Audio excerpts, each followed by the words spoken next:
Assalamualaikum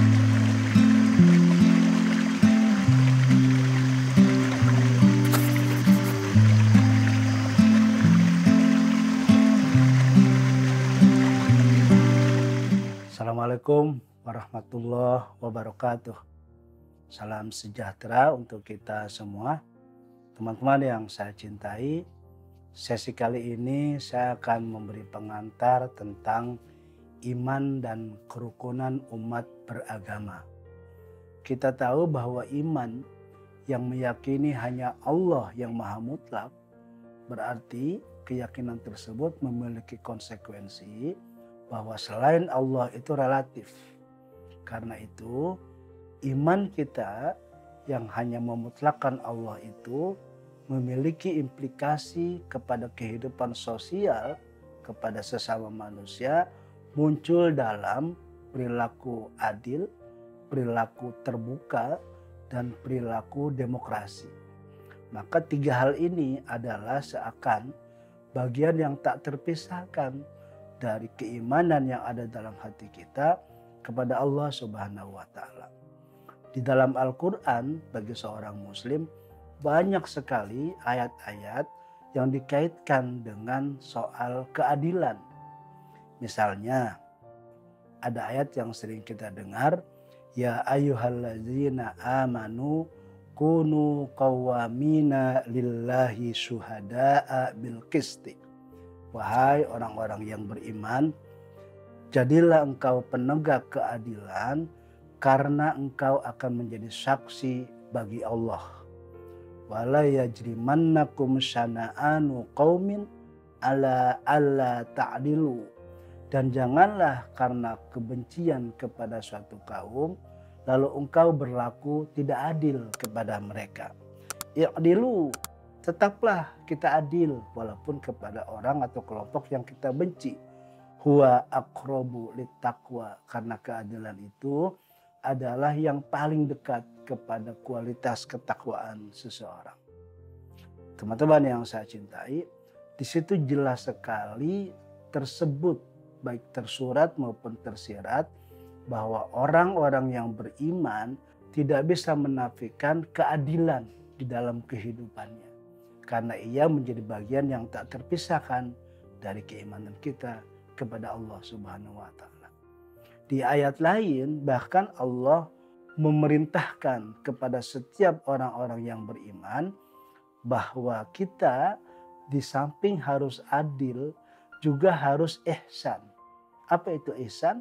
Ihsan itu berbuat baik kepada sesama manusia. Innallaha ya'muru bil adli wal ihsan. Allah sesungguhnya menyuruh kepada kita semua umat beriman untuk berlaku adil dan ihsan.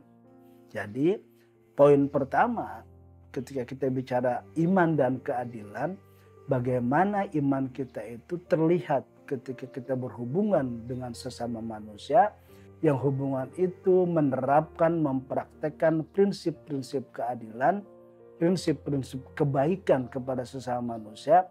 Dan prinsip kebaikan itu selain berlaku adil adalah menghindari, menjauhkan diri dari perbuatan keji, mungkar, dan khianat atau zalim.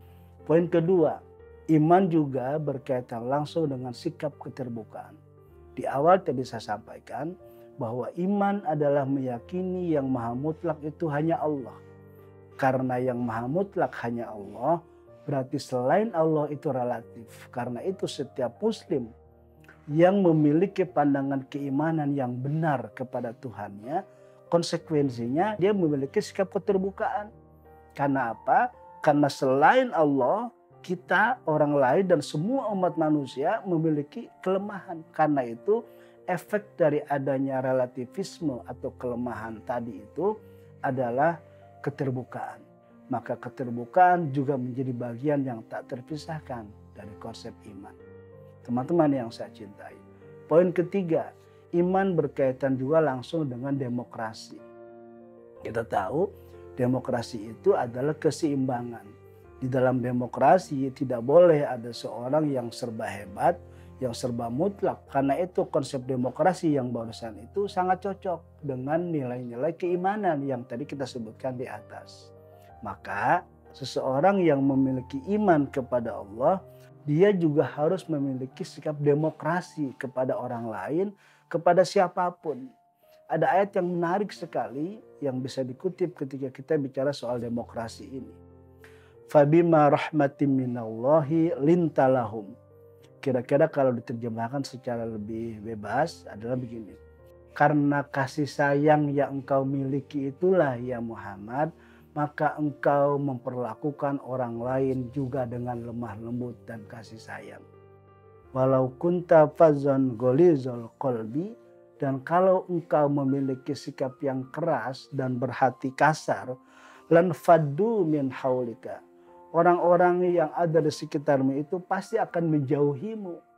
Karena itu jika terjadi perbedaan, jika terjadi berbagai macam perseteruan, pertama kali adalah fa'fu anhum, maafkan mereka, wastaghfir lahum, dan mohonkan ampun mereka kepada Allah. Wasyawirhum fil amri, dan bermusyawarahlah dalam segala urusan. Nah, di situ ayat selanjutnya kemudian Allah mengatakan fa iza azamta fatawakkal 'alallah. Kalau engkau telah meniatkan berbagai macam tadi yang di atas tadi termasuk bermusyawarah, bertawakallah kepada Allah, bersandarlah, serahkanlah kepada Allah. Innallaha yuhibbul mutawakkilin. Allah sangat mencintai orang-orang yang bertawakal atau orang-orang yang menyandarkan diri kepada Allah. Teman-teman yang saya cintai, jadi iman yang tadi saya jelaskan memiliki 3 poin kritikal: iman dan keadilan, iman dan keterbukaan, dan iman dan demokrasi. Maka secara langsung iman yang benar menjadi dasar, menjadi landasan buat kehidupan kerukunan umat beragama. Maka jika terjadi berbagai macam kekisruhan dan konflik yang mencoreng kerukunan umat beragama, itu bisa kita nilai hari ini sebagai sesuatu yang keluar dari nilai dan pandangan iman yang tadi disampaikan di atas. Teman-teman yang saya cintai, saya akhiri sampai di sini. Semoga sesi ini ada manfaatnya buat kita semua. Terima kasih. Assalamualaikum warahmatullahi wabarakatuh.